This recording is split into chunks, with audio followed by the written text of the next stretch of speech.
एक दफा एक तपती दोपहर एक कौवा बहुत प्यासा था। उसने हर जगह पानी तलाश किया लेकिन इसे पानी का एक कतरा भी न मिला। इसने बहुत कमजोरी महसूस की और तकरीबन उम्मीद ही छोड़ दी। फिर अचानक इसे एक सरसब्ज बाग में पानी का एक प्याला नजर आया। कौवा बहुत खुश हुआ और उसकी आंखें खुशी से चमक उठी।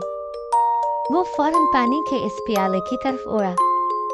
लेकिन इस बाग में हैरी नाम का एक छोटा लड़का भी बैठा था जो बहुत शरारती था और कौवे को मुसलसल देख रहा था।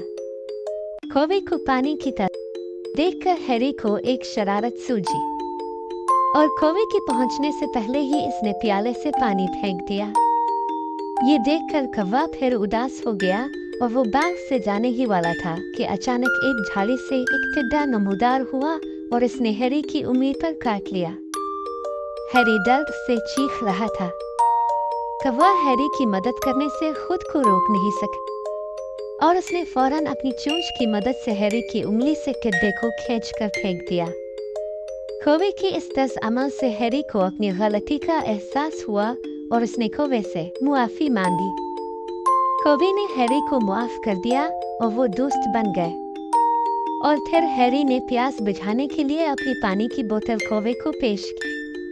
कौवे ने जी भर कर पानी पिया और हैरी का शुक्रिया अदा किया। कहानी का अखलाकी सबक यह है कि मेहरबानी का एक छोटा सा अमल दूसरों में बड़ी मुस्बत तब्दीली पैदा कर सकता है और उन्हें भी मेहरबान और मुस्बत बना सकता है।